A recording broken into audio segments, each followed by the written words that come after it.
noches, bienvenidos y bienvenidas a Chile Bajo la Lupa, este programa de conversación, de diálogo dispuesto por la Universidad Autónoma de Chile Televisión, UATV, para que los votantes, las votantes de la región de la Araucanía conozcan a sus candidatos o candidatas a la circunscripción número 11 de senadores, en el distrito 23, también a quienes aspiran a ese escaño, y en el distrito 22. En la ocasión, el día de hoy, vamos a conversar con dos candidatas, mujeres, al distrito 23. Una de ellas va a la reelección.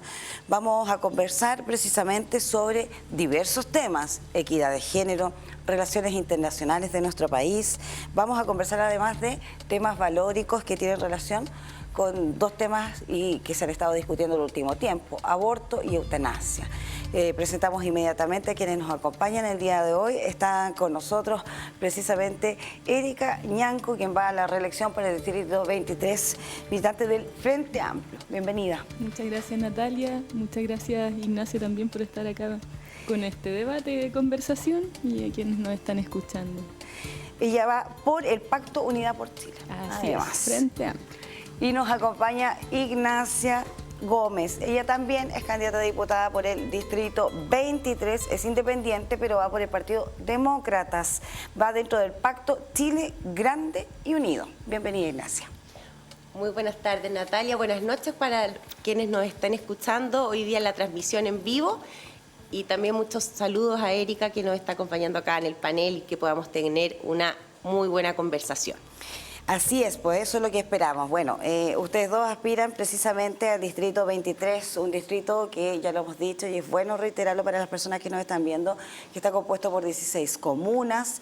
Hay 5 comunas que no pertenecen a este distrito porque son de Cautín, pero que están en el distrito 22, como es Melipeuco, Vilcún, Lautaro, Perquenco y Galvarino. No están precisamente aquí. El resto de todas las otras comunas de Cautín, incluida Temuco y Padre Las Casas, están en este distrito 23. Son 55 los candidatos y el total de escaños son 7 para este distrito. Vamos a conversar precisamente el día de hoy sobre diversos temas y les propongo comenzar con equidad de género. ¿Ya? Evidentemente Chile ha avanzado en diversas temáticas, ¿cierto?, sobre la equidad de género. Está la ley de cuotas también en la política, la ley Gabriela contra la violencia de género también. Sin embargo, se siguen impulsando también otras medidas, pero considerando que en el ámbito del trabajo sabemos también que el desempleo afecta mayoritariamente a las mujeres, la informalidad también, en gran parte de ellas son mujeres que están en esa condición, y existe y persiste una brecha salarial y participación laboral. ¿Qué medidas concretas propondrían ustedes para poder garantizar la igualdad de oportunidades y remuneraciones, esto en el ámbito económico para las mujeres, principalmente del distrito 23, pero considerando que ustedes, si eventualmente llegan al Congreso, van a legislar para todo el país? Ignacia. Sí, ok. Bueno, este es un tema que a mí me conmueve en lo personal y es parte también de mi historia de vida. Fui directora de una fundación que se llamaba Hay Mujeres, justamente para visibilizar mujeres en las más amplias disciplinas del país. Cosa de decir cuando haya, por ejemplo, no, es que no hay mujeres que sepan de una disciplina, no, si nosotros decíamos sí, hay mujeres. Por lo tanto, para mí, el hecho de que mujeres y voces femeninas no solamente lleguen al poder, sino que también lleguen a los espacios donde se toman decisiones, tanto en las empresas como también en los cargos, etcétera, es algo que es una causa que es muy fundamental. Y hoy día es muy preocupante. Recuerdo de uno de los estudios que participé, que justamente se trataba de la participación laboral femenina, en donde estudiábamos distintas medidas concretas para aumentar esa participación. Lo preocupante es que justamente antes de la pandemia veníamos bien, veníamos un poco ya a la baja, estábamos mejorando esta participación. Pero hoy día nos encontramos con unas cifras de informalidad y desempleo que son alarmantes. Y sobre todo para las mujeres que son emprendedoras, que quieren sacar adelante su familia con ingresos y con esfuerzo. Por lo tanto, medidas concretas.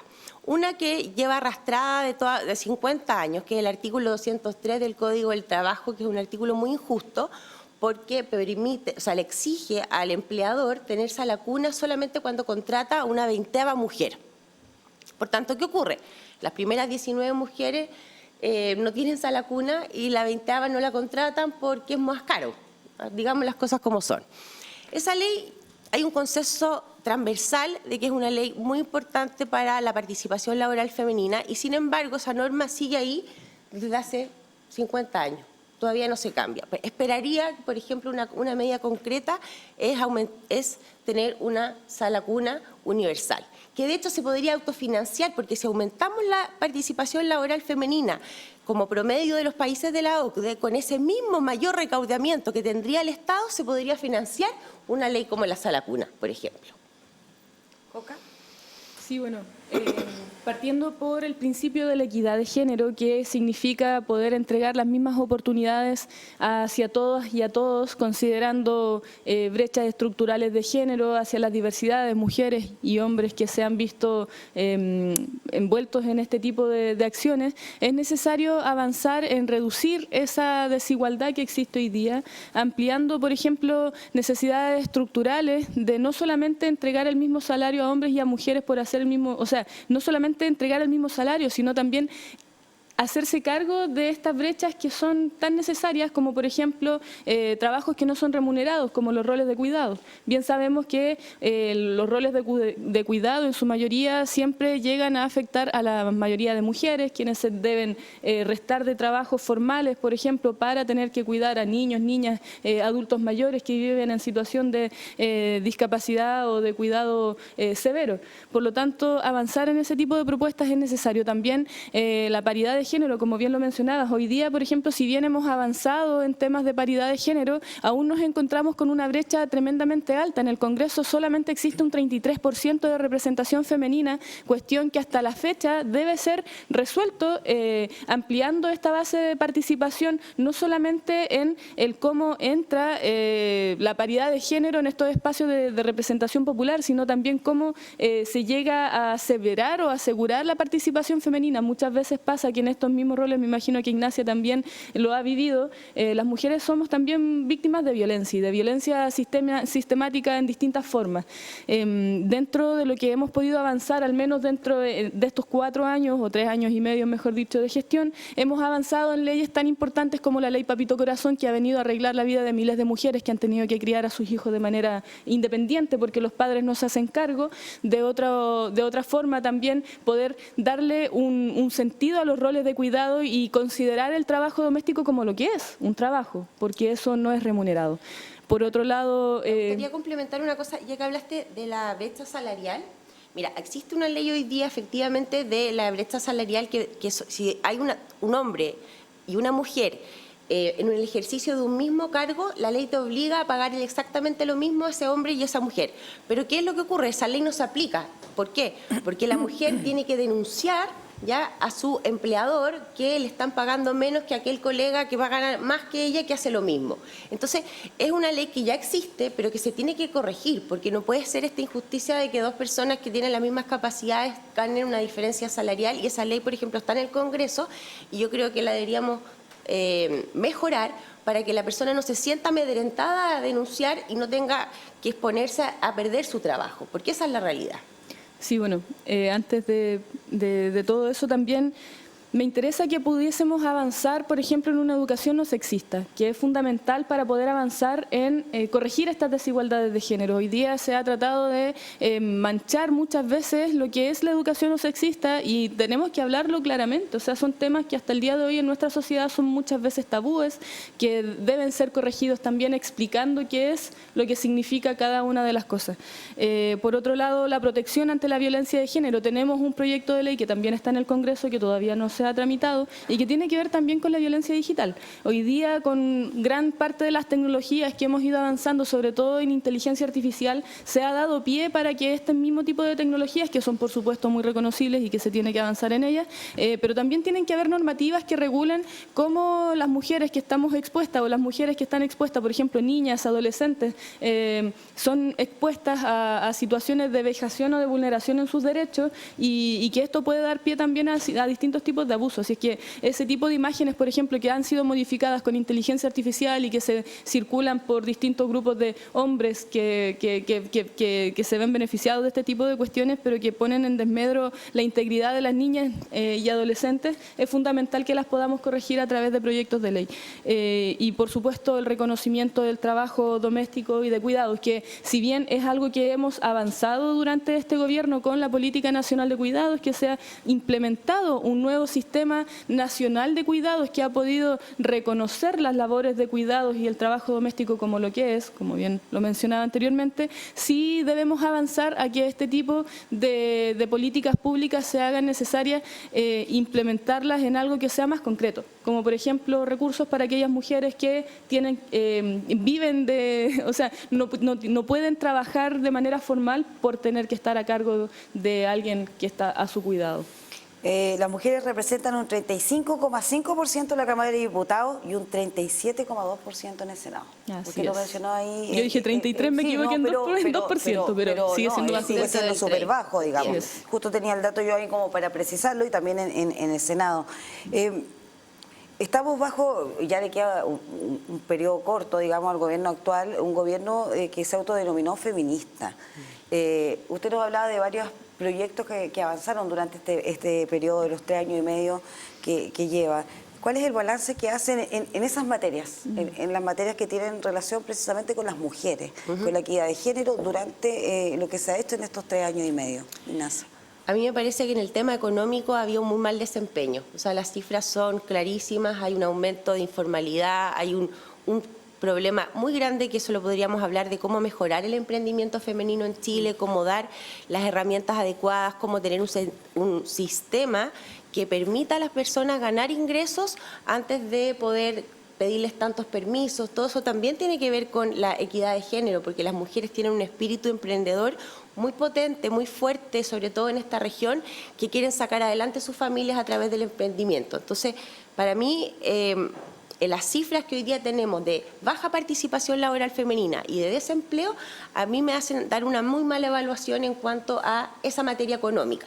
Con respecto a la violencia de género, que es otro de los pilares que nosotras las mujeres tenemos que hablar cuando hablamos de equidad de género, creo que lo que dice la diputada Erika, nuestra candidata también acá en nuestro panel, son cosas importantes. El tema del cuidado, yo creo que sí, tenemos que avanzar a que las mujeres puedan tener un cuidado que sea remunerado, porque al final les tenemos la doble jornada, la mujer que trabaja y tiene que volver a su casa, hacer el doble trabajo en su casa, y en eso coincido con Coca, porque es importante esto que se releve el cuidado, y no solamente por la mujer, sino que por el niño. ¿Por qué? Porque un niño también es importante que tanto su madre como su padre sean parte de su crianza, esa corresponsabilidad que el Estado tiene que hacerse cargo, y no solamente la mujer tener como un sticker acá, yo estoy a cargo de tantas personas y por lo tanto no me van a contratar y me van a discriminar.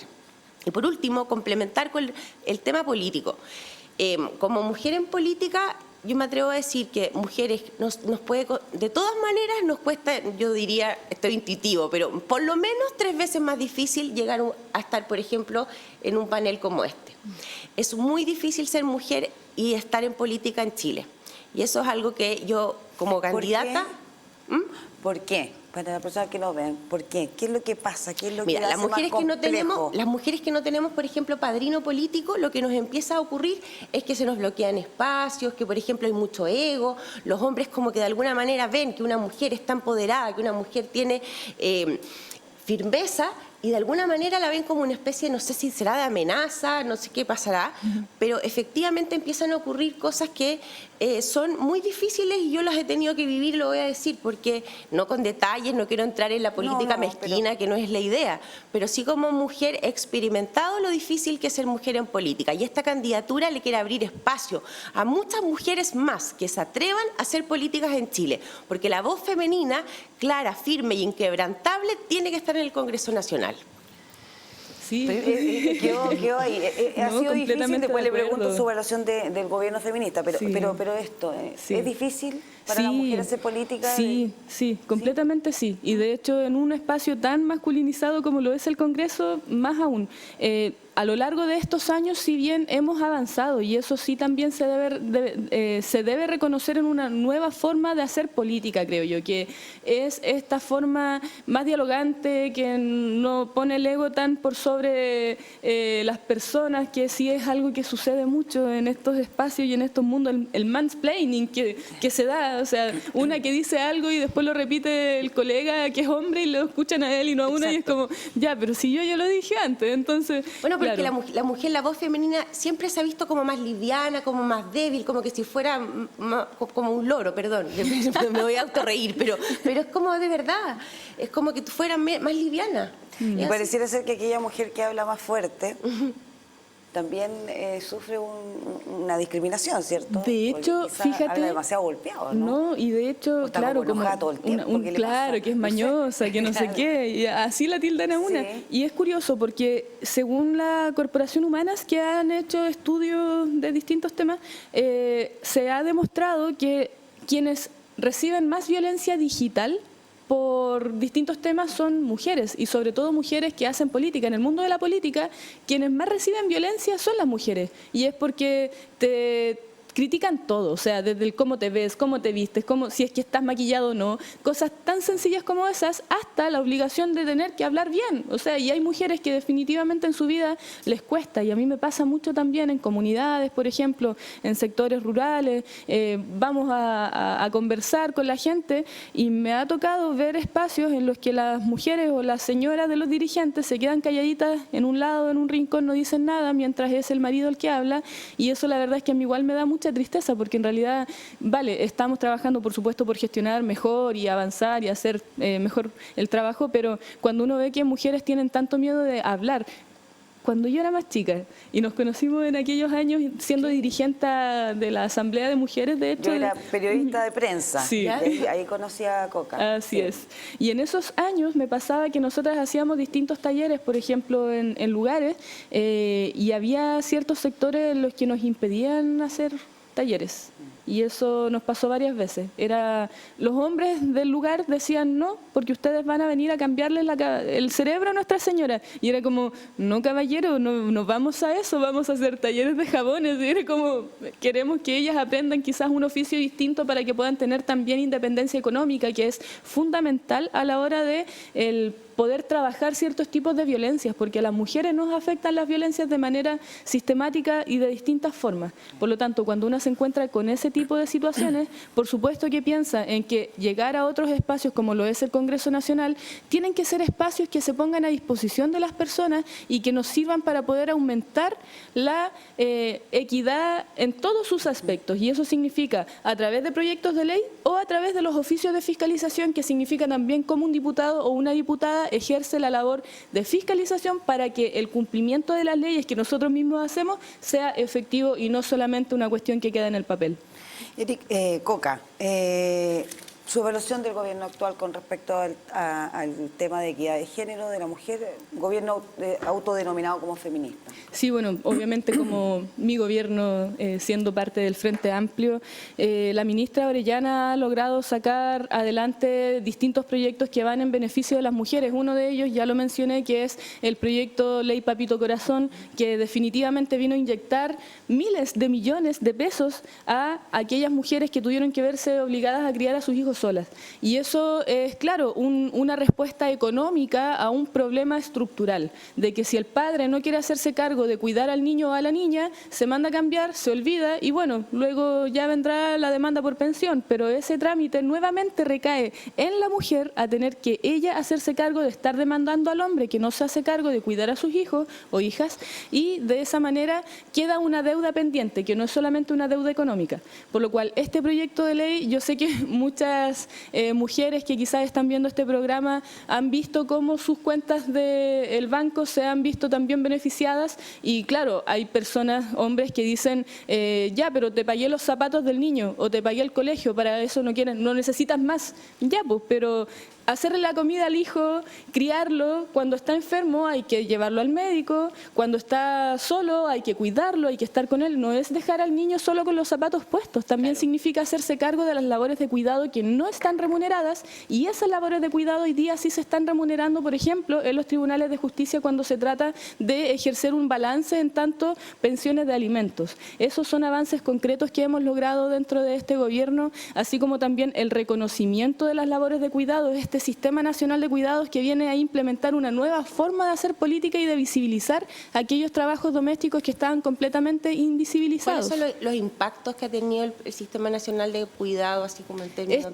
de cifras o de impacto de medición, en términos de cuántas mujeres que son cuidadoras hoy día reciben algún ingreso, reciben eso? Porque yo me ha tocado escuchar muchas también fundaciones o muchas agrupaciones de cuidadoras que también se sienten muy desvalidas. Entonces yo creo que está bien, es un buen inicio, quizás es una medida que de todas maneras hay que apoyar, pero también hay que medir, porque eso es parte de una buena política pública. La región de la Araucanía es una de las regiones con mayor tasa de cuidadoras a nivel nacional, y fue por eso que este gobierno levantó 7 centros de cuidados dentro de toda nuestra región, a lo largo de toda la región de la Araucanía, que es la región con más centros de cuidados instalados por este gobierno. Eso significa que hay una demanda real que hoy día se está haciendo cargo. Si bien hay deudas pendientes, sí, porque en 4 años es difícil implementar un sistema que involucre tantos millones de pesos para poder llegar de manera concreta hacia las personas, pero no es imposible. Por lo tanto, es necesario que tengamos nuevamente 4 años más para poder seguir avanzando en este tipo de medidas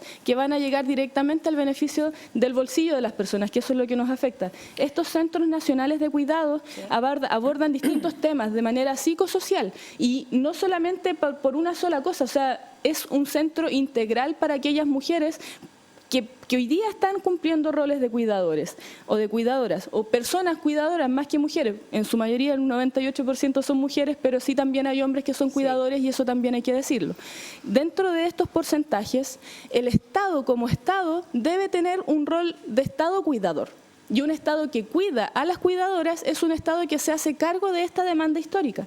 Por lo cual, llegar, por ejemplo, con estos centros nacionales de cuidado, en los que aquellas mujeres necesitan un espacio para diversificar sus tareas domésticas, también les ayuda a reducir esta carga mental, que también significa problemas de salud mental. A la larga, aquellas cuidadoras y cuidadores que tienen este rol terminan con depresión, terminan con diversas patologías mentales, de salud mental, que tienen que ser acogidas por profesionales de la salud, y estos centros nacionales de cuidado están respondiendo a ese tipo de demandas. En Chile, al día de hoy, existe el aborto en 3 causales. Hay un proyecto de ley, es cierto, que está llevando adelante el gobierno, y se habla precisamente de poder ampliar el aborto a las 14 semanas, ya sin las causales.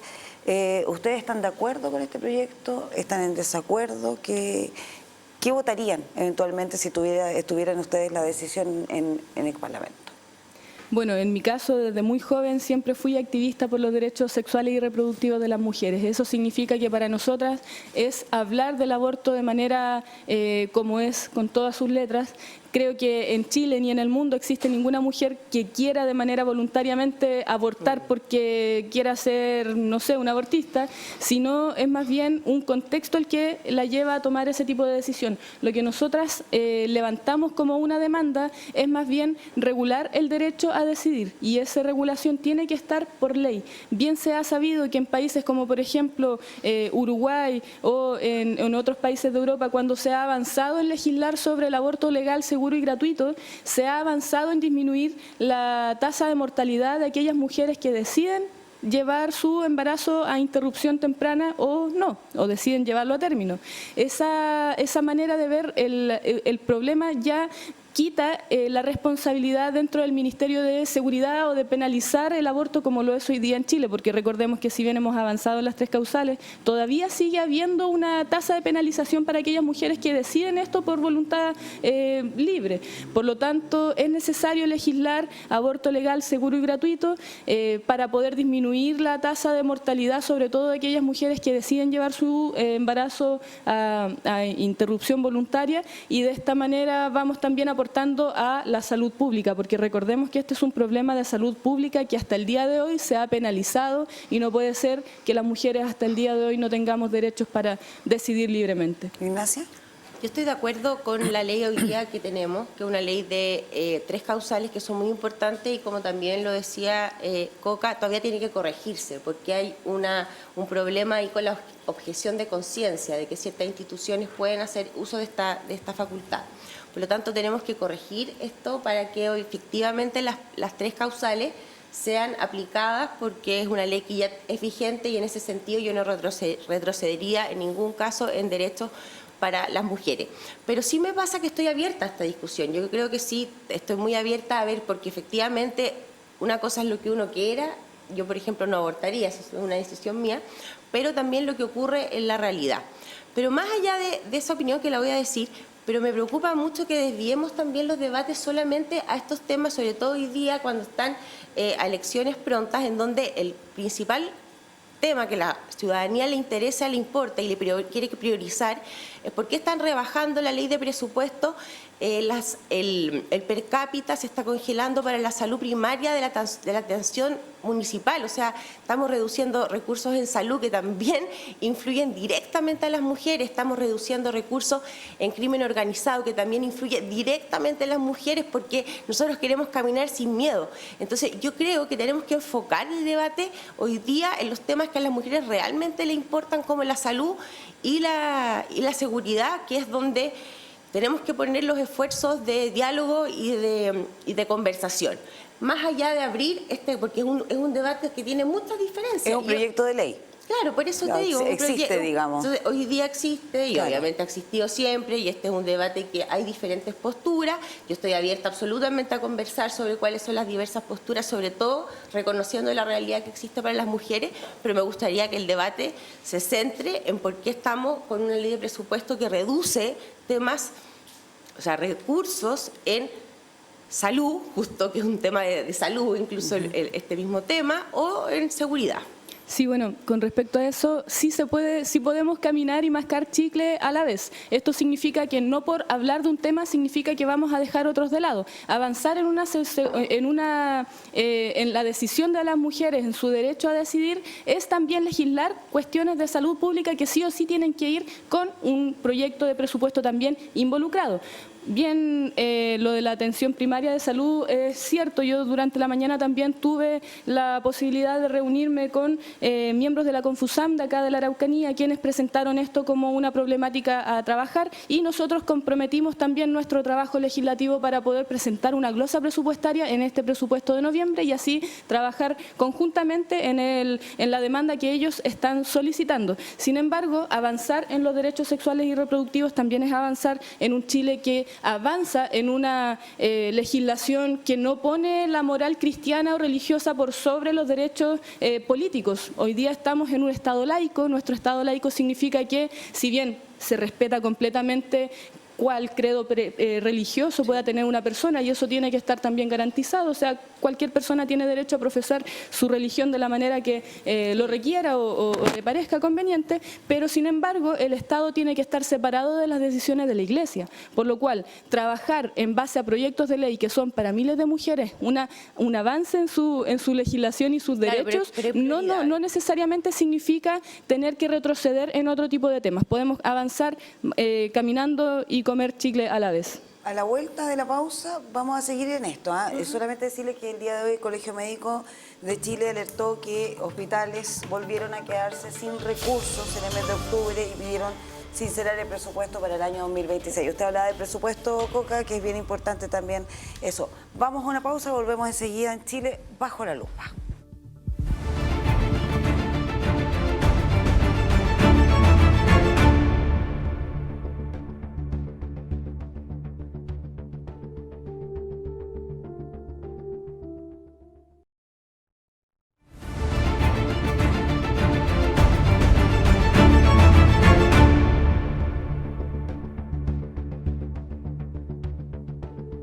Ya pues, seguimos conversando con Coca Ñanco e Ignacia Gómez, aspirantes al Distrito 23 en las próximas elecciones del 16 de noviembre. Estábamos hablando de aborto, ahí precisamente también se planteó la situación que se está viviendo actualmente en nuestro país con respecto al presupuesto precisamente para hospitales, atención primaria de salud, mencionaba Ignacia, pero yo quisiera llevarlo en la línea de la conversación que veníamos sosteniendo sobre otro tema que puede ser relevante o no prioritario, pero que es parte de la discusión y que tiene que ver con la eutanasia. Son temas valóricos, evidentemente.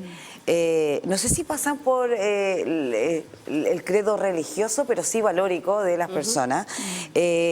La eutanasia, ustedes, ¿cuál es la postura que tienen precisamente sobre esta muerte asistida, cierto, de aquellas personas que están sufriendo con un diagnóstico irreversible de alguna enfermedad? Los cuidados paliativos de pronto son insuficientes, los dolores persisten.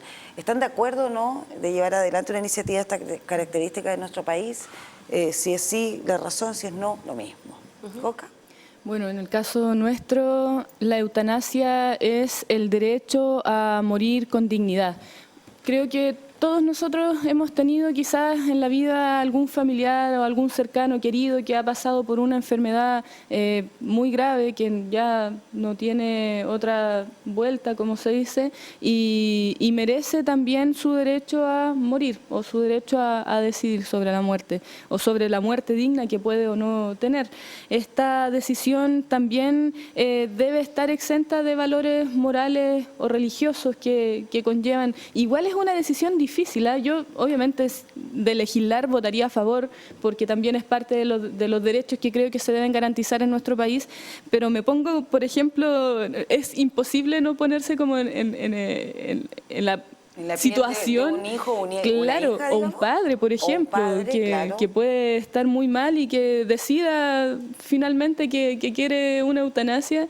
Pero obviamente estos son temas políticos que hay que trabajar con esa mirada de Estado. Yo he conversado harto también con el diputado Vlado Mirosevic, que ha sido uno de los impulsores de este proyecto de ley también en nuestro país, y él me comentaba a nivel personal, él tuvo a su padre muy enfermo de cáncer y él dice, pucha, yo que más hubiese querido que mi papá pudiese tener la eutanasia para que muera bien. No porque quisiera que mi papá se muera, sino porque sabía que sus dolores eran tan fuertes y era tanto el peso que estaba él teniendo sobre ver a su familiar querido en esa situación, que era como, bueno, si mi papá hubiese tenido la posibilidad de tener la eutanasia legal, por supuesto que hay que acatar a su decisión. Recordemos que Uruguay también se convirtió en el primer país en el mundo en legalizar este tipo de iniciativas, y creo que ese tipo de ejemplos son necesarios para poder avanzar en un Estado garante de derechos.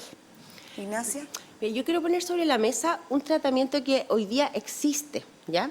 Que se llama el sedamiento paliativo, que justamente tiene que ver cuando una persona no tiene un diagnóstico reversible, comprobado por un médico, que digamos está en sus momentos finales, está sintiendo mucho dolor, y se puede hacer este paliamiento sedativo para que de alguna manera muera dignamente.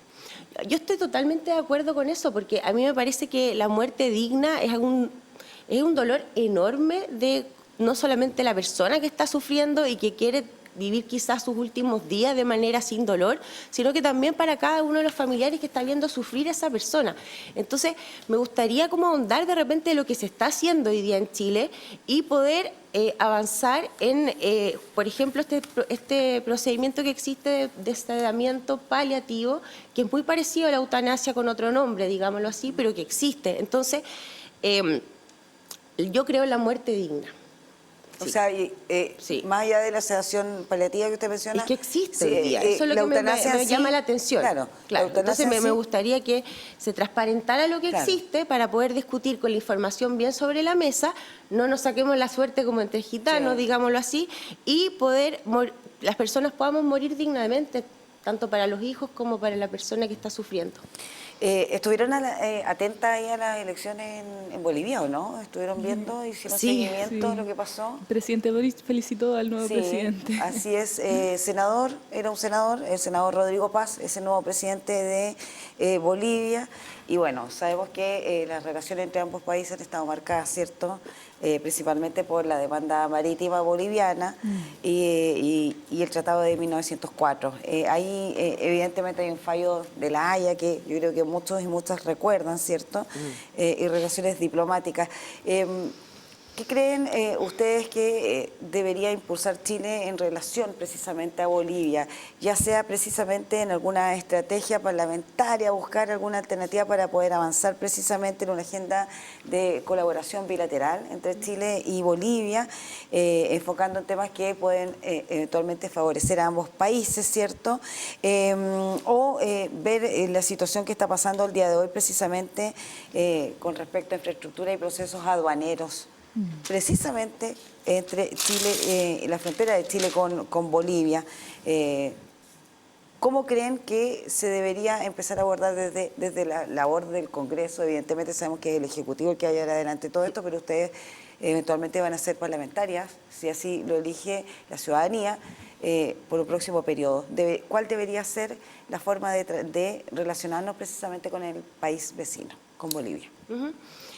Bueno, me tocas un tema, Natalia, que tiene años de historia. Pues. Sí. O sea, tenemos un conflicto que se arrastra hace muchísimo tiempo, han habido guerras, incluso sabemos, entre ambos países por este mismo tema, han habido problemas de frontera.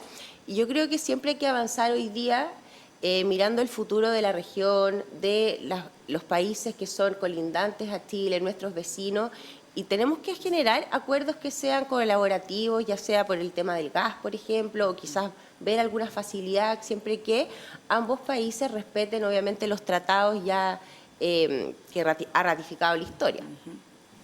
Coca. Sí, bueno, en la Cámara de Diputados votamos todos los martes, o usualmente no todos los martes, pero el Ejecutivo tiene la tarea de levantar ciertos proyectos de acuerdo con distintos países, y de hecho tenemos 2 proyectos en la comisión que ya están próximos a entrar, pero yo creo que ya los vamos a terminar votando más bien en diciembre, que tienen que ver con distintos mecanismos de colaboración con los países vecinos, en este caso con Bolivia. De hecho, hoy día,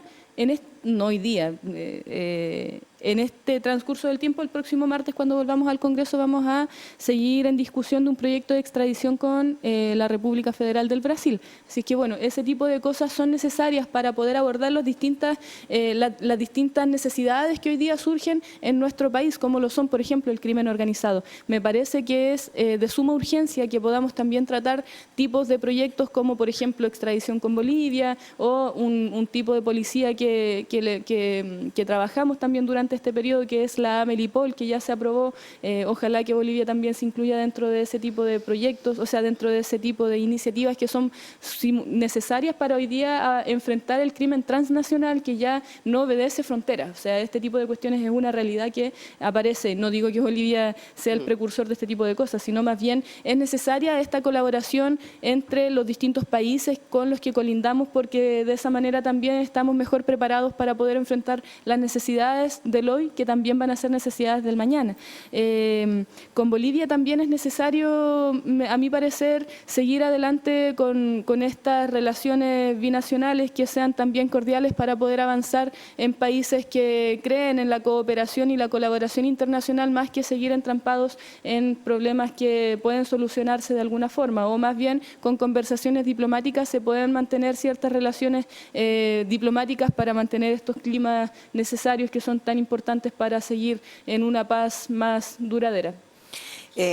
Manteniéndonos ahí en relaciones internacionales, me imagino que también han estado atentas a lo que estaba pasando en las declaraciones de Donald Trump, lo que ha estado pasando en específico, ¿cierto?, con la situación de Venezuela, las últimas calificaciones directas al presidente de Colombia que hizo Donald Trump hace muy pocos días.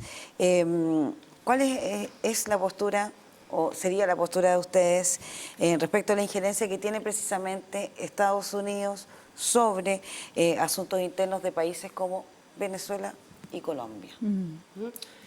Bueno, yo quiero felicitar, porque yo creo que si ahora tengo una lideresa mundial a quien me merece mi máxima inspiración, es María Corina Machado, que ella ha luchado durante toda su vida, ha entregado su vida por la causa venezolana, por una Venezuela libre.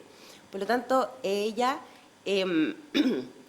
va completamente en la línea correcta de que lo que necesitamos hoy día es que salga el narcodictador. Él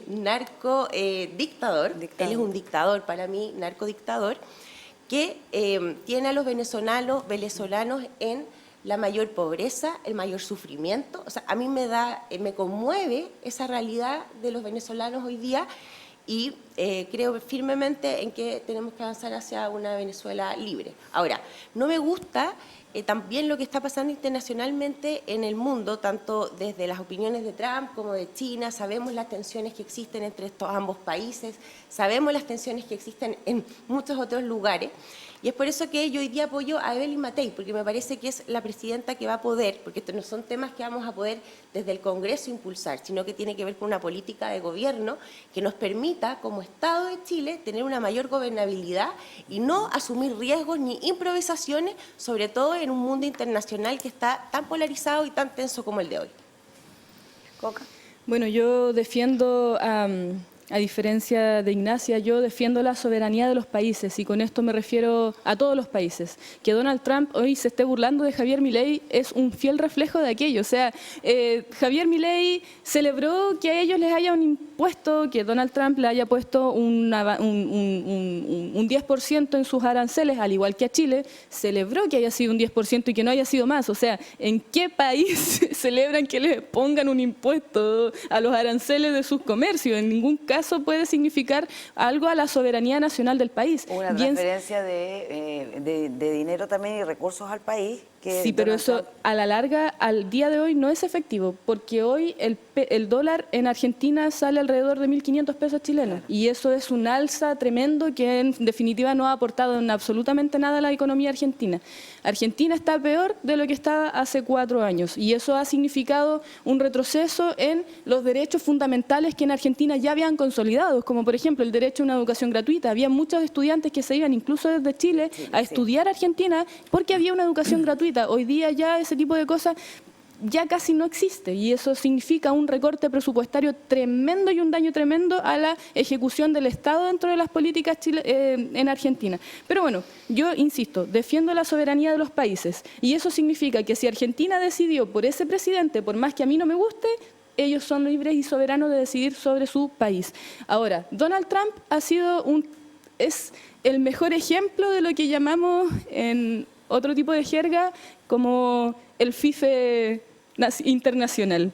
O sea, un hombre que se impone a través de la fuerza. Bien recordemos que Donald Trump ha estado apoyando a Israel en todo el genocidio que hay en Cisjordania y en Gaza, instalándose de manera muy violenta para poder tomar soberanía de ciertos territorios. Y esto me recuerda bastante a lo que sucedió incluso en Chile en la época de la dictadura, que hasta el día de hoy se ha recordado, o recordemos mejor dicho, los documentos que se desclasificaron en el cual se expresa explícitamente que Estados Unidos tuvo incidencia en la intervención que hubo para el golpe de Estado en Chile. Y eso significó la Operación Cóndor y así otro tipo de cuestiones sucesivas que se dieron a lo largo de Latinoamérica. Algo similar está sucediendo, pero por la vía democrática. Y eso, a mi parecer, es altamente preocupante, porque significa que a la larga, ojalá que no nos manden a bombardear como lo están haciendo con Palestina.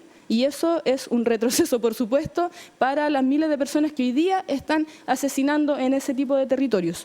Por lo tanto, bueno, trabajar conjuntamente por avanzar en derechos significa que cada país también tiene la soberanía de elegir democráticamente quiénes son sus representantes. Bien lo vimos con Bolivia ahora, se ha visto con Colombia, con Petro, se ha visto en otro tipo de circunstancias. También podemos condenar las violaciones a los derechos humanos en todas las partes del globo, como bien lo ha hecho el presidente Boric con Venezuela en el caso de Maduro. Sin embargo, lo que está claro en este caso es que cada país debe tener la posibilidad y la potestad de llevar adelante sus políticas soberanas y no que exista otro intermediario como Estados Unidos a involucrarse, sobre todo de manera violenta, a este tipo de cuestiones. Y bueno, si vamos a hablar de referentes internacionales, yo también tengo a mi referente internacional, que es la doctora Claudia Sheinbaum, presidenta de México, quien ha llegado a levantar políticas tan necesarias como lo es el reconocimiento de las mujeres indígenas dentro de México, sobre todo durante lo que fue este año, y así también logró imponerse a Donald Trump desde la vía de la diplomacia y del diálogo, cuestión que ningún otro líder internacional ha logrado hasta el día de hoy. La situación interna en Venezuela es compleja, más allá ahí de lo que pueda decir Donald Trump o el resto, las críticas, la situación interna es compleja. Es por eso que las distintas oleadas, ¿cierto?, de venezolanos y venezolanas que han decidido migrar, dentro de esos muchos en nuestro país, la llegada precisamente de extranjeros, en este caso en gran masa de venezolanos, también colombianos, haitianos en su minuto también, muchos de ellos por pasos no habilitados. La situación migratoria en Chile es un tema que al día de hoy se entremezcla en la discusión en la casa tomando once con el tema de seguridad, se entremezcla con el Tren de Aragua y con organizaciones criminales transnacionales, pero lo cierto es que es una conversación o un tema de conversación a diario en las casas de las personas que probablemente nos están mirando en este minuto. ¿Cómo creen ustedes que pueden aportar desde su labor legislativa precisamente para poder mejorar las condiciones de ingreso en nuestro país y, por supuesto, las condiciones de quienes están, ya sean estos ya de forma formal, digamos, ingresos formales, o quienes hayan llegado por pasos no habilitados? Parto yo.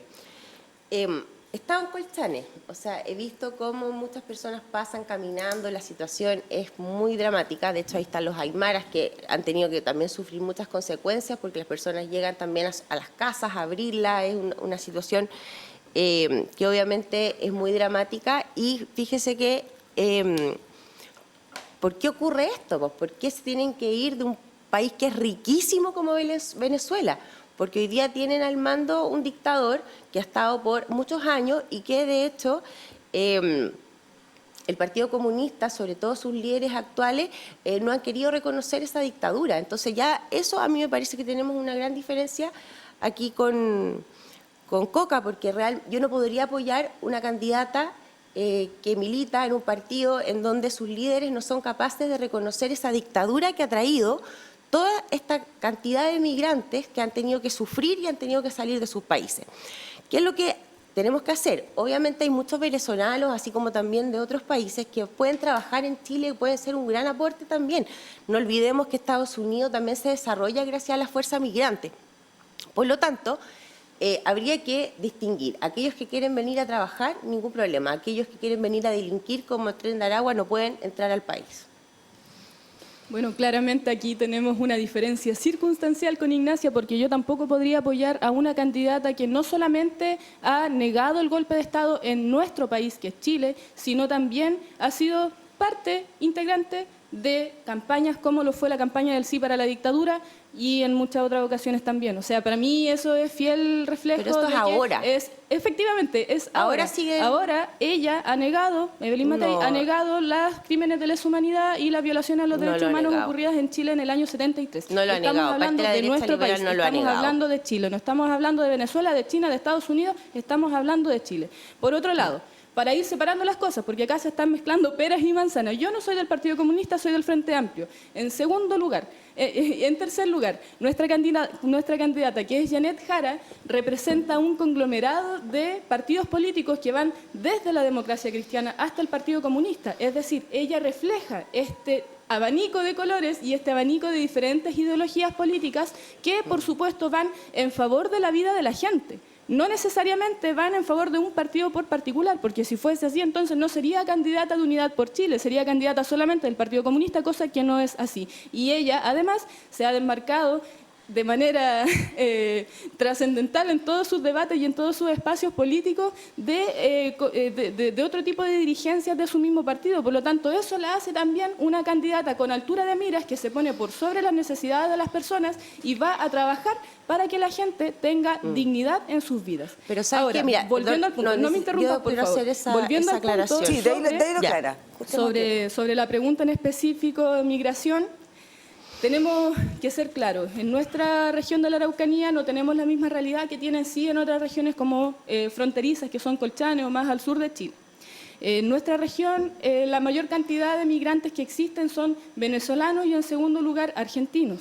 Esto no quiere decir que nuestra región tenga mayores índices de inseguridad o de delincuencia porque existan migrantes, todo lo contrario. Yo soy una persona que toda la vida ha sido una persona que ha luchado también por los derechos de todas y de todos, y eso significa también respetar la diversidad de las culturas en todos los espacios posibles para que podamos avanzar en dignidad de derechos y de esa manera fortalecer el enriquecimiento cultural que los migrantes pueden traer hacia la vida de las personas.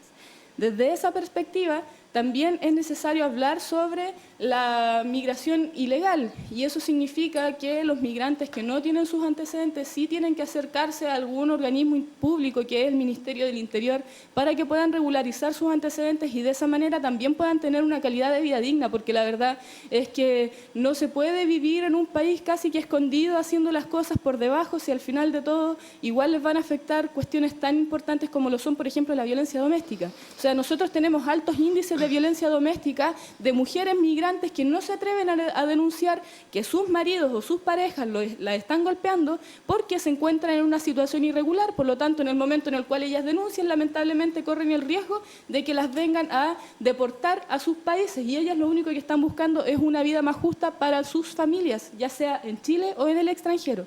Por lo tanto, es necesario poder regularizar la migración ilegal. Y por otro lado, también es necesario reforzar las fronteras. Yo durante este periodo que me ha tocado ser diputada, también he legislado en torno a ello. Y eso significa que cada vez que hemos votado el estado de excepción en el norte de Chile, yo lo he votado a favor, porque entiendo que eso también es un problema de seguridad pública para quienes habitan en estas comunas, y de esa manera nos vamos haciendo cargo de reforzar no solamente la seguridad de las personas, sino también todo lo que eso conlleva, una calidad de vida digna para que puedan ir al consultorio en caso de que se enfermen, una calidad de vida digna para que puedan acceder a un trabajo formal, una calidad de vida digna para que puedan tener su acceso a cotizaciones y todo lo que eso conlleva.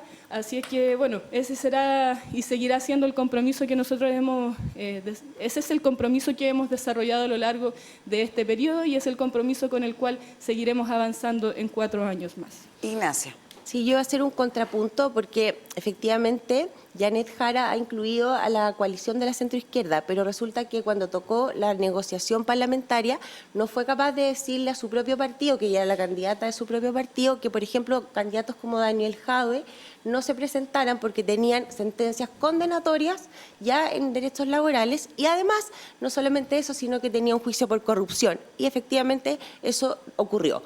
Pero en cambio, Evelyn Matei fue capaz de incorporar dentro de su coalición a 33 cupos demócratas, yo estoy en cupo demócrata hoy día como independiente, para ampliar, porque esto se requieren mayorías para gobernar el país y se tienen que dar señales, y esto es concreto.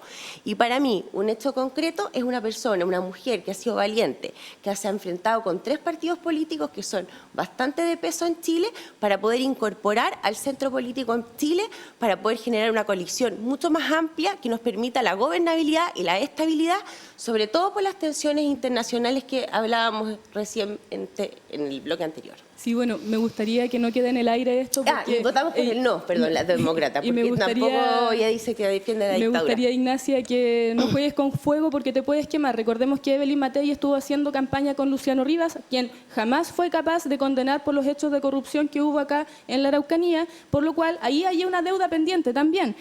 Ahora, hablando sobre el punto que también es una fake news, decir que... Janet Jara no le dijo a su partido que, bueno, Janet Jara es la candidata presidencial de toda la coalición, pero Janet Jara no es la presidenta del Partido Comunista, por lo tanto ella también respeta las instituciones orgánicas del partido, y en este caso me parece de un machismo tremendo tener que achacarle la responsabilidad a una mujer sobre las decisiones que un hombre no ha tomado. Ignacia. Yo creo que no, yo creo que cuando tú vas a gobernar el país tienes que tener la firmeza, tienes que ser más inquebrantables, tienes que poner ciertos principios, tienes que poner ciertos límites. Ese es uno de ellos que al menos a mí me parece relevante. Y con respecto a, no sé qué más, bueno, esa es mi respuesta. Ya, ¿y qué pasa con la situación migratoria de quienes han entrado de forma ilegal? ¿Qué es lo que propone precisamente que se haga con respecto a ellos? Bueno, las personas que han entrado de manera ilegal están generando una rabia muy grande en el pueblo de Chile, porque efectivamente los servicios básicos hoy día se están viendo que es más fácil quizás estar en una toma, me dicen muchas ciudadanas y ciudadanos, para tener una casa que las personas que están en el sistema, que pagan, que se esfuerzan, a ellos los relegan del sistema. Por lo tanto, hay una indignación muy grande que no debería ser con los migrantes, sino que tiene que ver con una ineficiencia del Estado que no ha sido capaz de entregar bienes públicos de calidad, que genera también esta rabia, porque al final yo entiendo también esa rabia.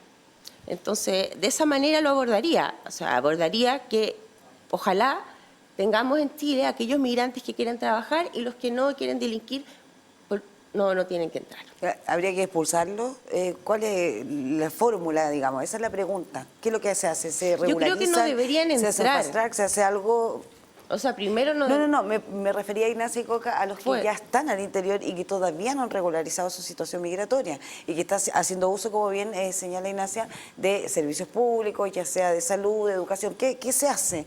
Que también es parte de la discusión que existe el día de hoy. ¿Qué se hace precisamente con ellos? Es una situación muy compleja, o sea, cualquiera que venga con una solución muy fácil, yo creo que no es creíble. Sí, en mi punto de vista, hay que diferenciar a aquellos que están con ganas de trabajar, con que los ayudemos a formalizarse para entregar recursos y pagar impuestos en Chile. Perfecto. Usted ya lo señaló hace un ratito lo mismo, ya había respondido. Ya, pues llegamos a la última parte de este Chile bajo la lupa. Cada una de ustedes va a disponer de 1 minuto y medio cronometrado. Ah, ya. Ya, no, si es verdad. Sí, aquí lo voy a tener. Para que puedan dirigirse precisamente a los televidentes que las están viendo y que quieren escuchar precisamente lo que ustedes les proponen. ¿Comenzamos, Ignacia? Ok. Contigo, desde ahora, ya.